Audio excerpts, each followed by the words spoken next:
अगर हमें किसी के साथ नहीं रहना है तो उससे पहले ही बता देना चाहिए कि हम उसके साथ नहीं रह सकते।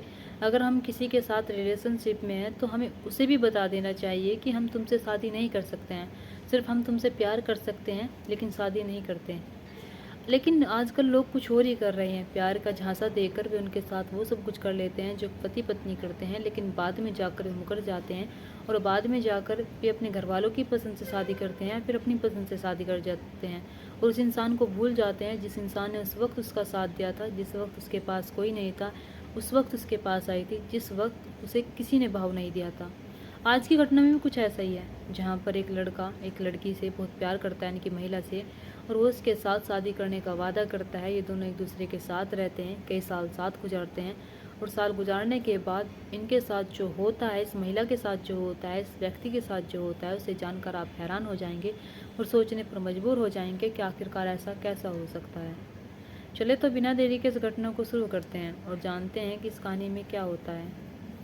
नमस्कार, आदाब, सत श्री अकाल, हर हर महादेव। मेरा नाम रूपा है और आज की घटना छत्तीसगढ़ प्रदेश का एक जिला है दुर्ग और यहीं का एक थाना है आलेश्वर और इसी थाने के अंतर्गत एक गांव आता है घमरिया। घटना यहीं की है, लेकिन मैं बात कर रही हूँ रायपुर के सिविल में रहने वाली एक महिला जिसका नाम सुनीता है। सुनीता के दो नाम है, यानी कि सुनीता उर्फ पल्लवी, इसे पल्लवी के नाम से भी जानते हैं। सुनीता की शादी आज से 2 साल पहले एक व्यक्ति से होती है, लेकिन 2 साल पहले जब शादी होती है तो शादी होने के बाद 1 साल तक इनके कोई बच्चा नहीं था, लेकिन 1 साल बाद बच्चा भी हो जाता है। इनके प्यारा सा बेटा होता है। बेटा होने के बाद पिता बीमार था। उसका पिता इतना बीमार था कि 1 साल बाद वो अपना दम तोड़ जाता है, यानी कि सुनीता के जो पति हैं उनका देहांत हो जाता है शादी के 2 साल बाद ही। बेटा जो अभी 1 साल का ही था। जब ये सारी चीज़ें वो देखती है तो सुनीता अपने ससुराल में नहीं रहती है। ससुराल सभी के ऐसे हो जाते हैं, पति से ससुराल में पत्नी रहती है, पति से ससुराल में जो ससुराल के लोग हैं इज्जत करते हैं। ससुराल के लोग पति से ही अपनी उसकी जो पत्नी है उसे इतना मान सम्मान देते हैं जो शायद उसे मिलना चाहिए।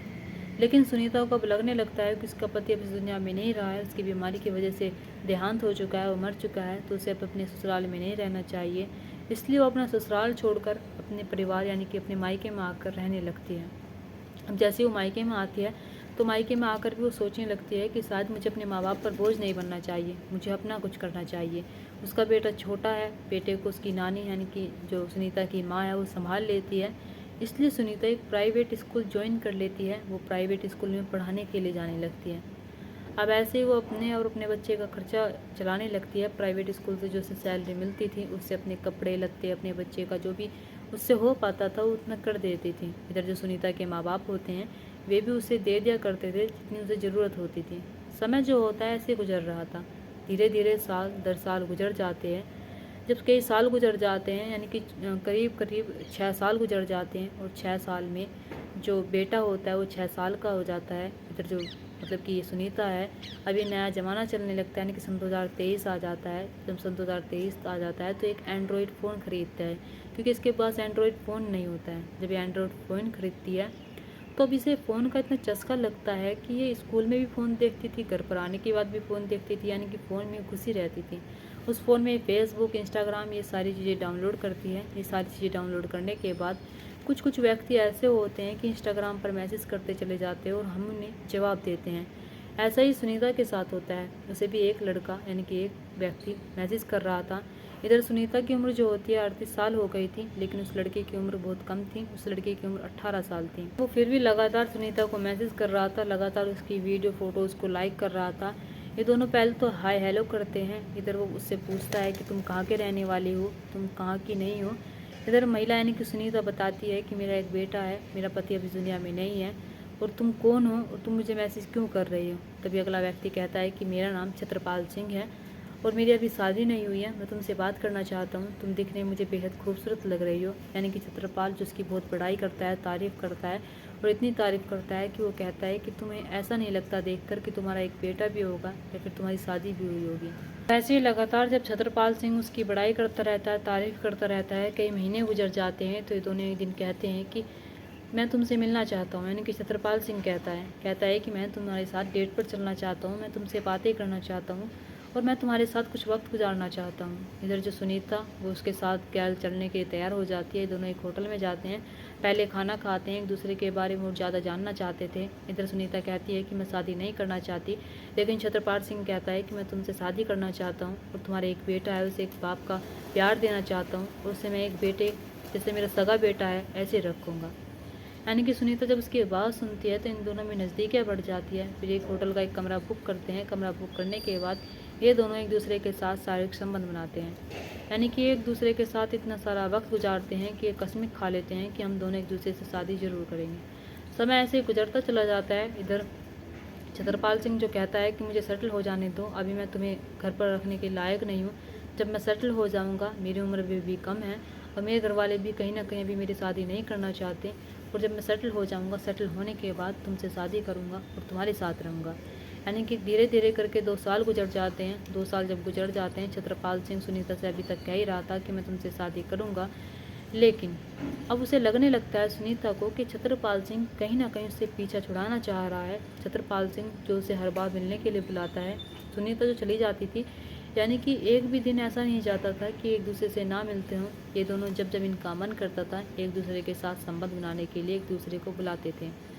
अब ऐसे ही जब इसे लगने लगता है कि उससे शादी नहीं करेगा, तो छत्रपाल सिंह पर दबाव बनाने लगती है और कहने लगती है कि मुझसे अब रहा नहीं जा रहा है, अब तुम्हें शादी कर लेनी चाहिए।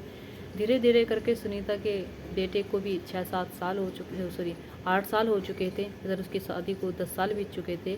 2 साल उसे छत्रपाल सिंह के साथ रहते रहते हो चुके थे। वो छत्रपाल सिंह पर अब जब शादी का दबाव बनाने लगती है, तो छत्रपाल सिंह अब उसका फ़ोन उठाना बंद कर देता है और उससे बहुत कम बातें करने लगता है। जब ये सारी चीज़ें वो देखती है तो समझ नहीं आता है कि वो आखिरकार ऐसा कर क्यों रहा है। लेकिन यहाँ पर छत्रपाल सिंह उससे एक बात छुपा रहा था। छत्रपाल सिंह की शादी अप्रैल सन 2025 में हो चुकी थी, लेकिन वो उसे अभी भी नहीं बता रहा था कि उसकी शादी हो चुकी है।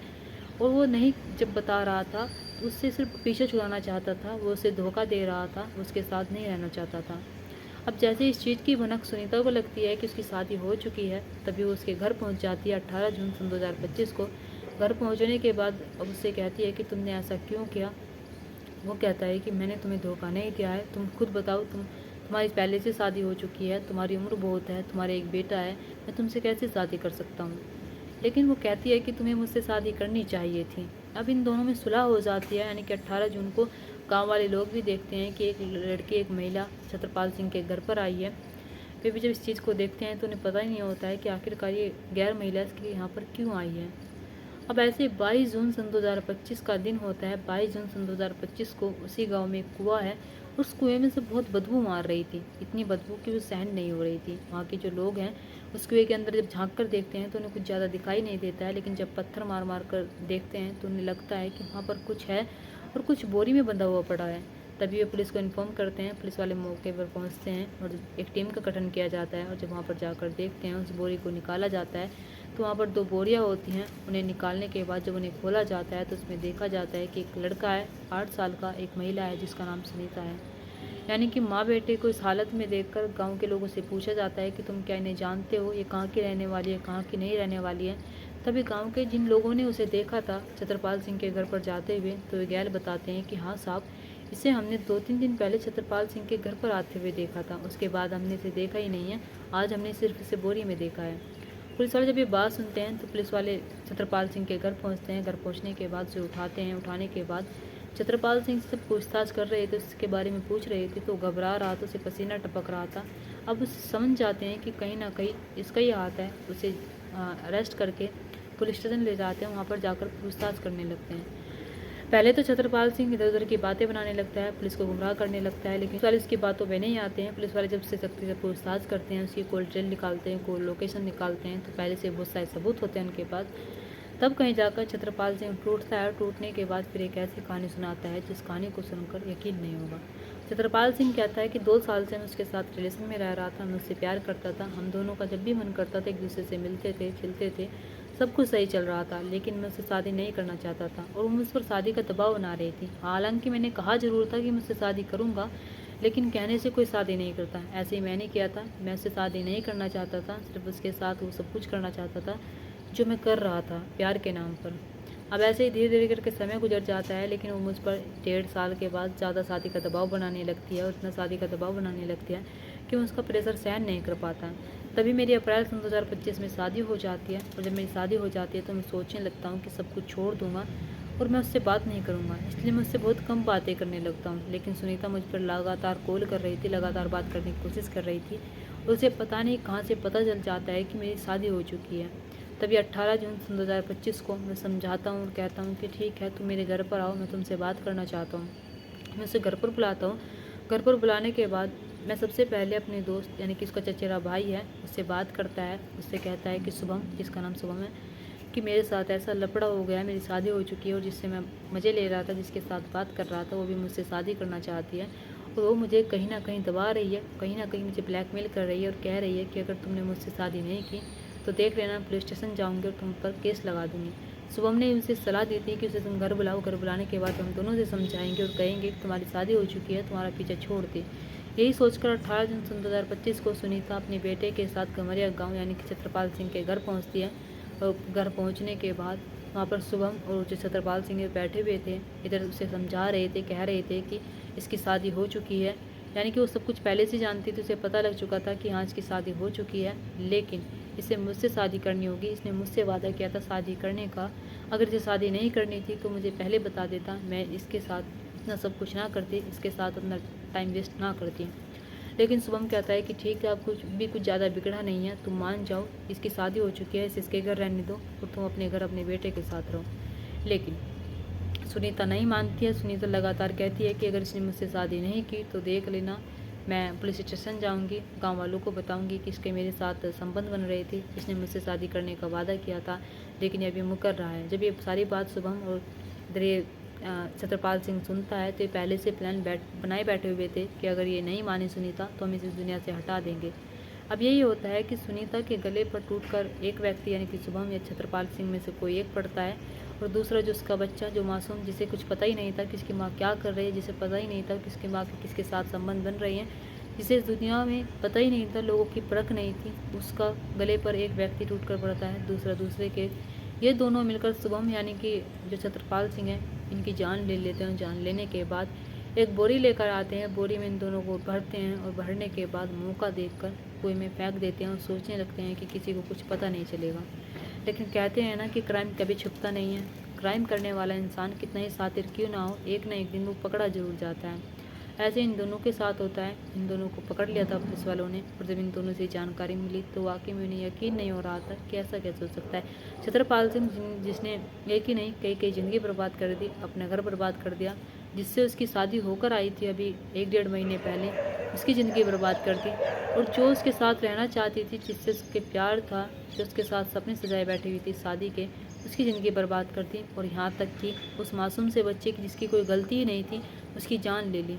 सुनीता के बच्चे की जान लेकर इसने बहुत गलत किया। वाकई में इसे ऐसा नहीं करना चाहिए था, और सुनीता को भी कहीं ना कहीं समझना चाहिए था कि अगर उसने कहीं और शादी कर ली तो कोई बात नहीं, उसके लायक ही नहीं था।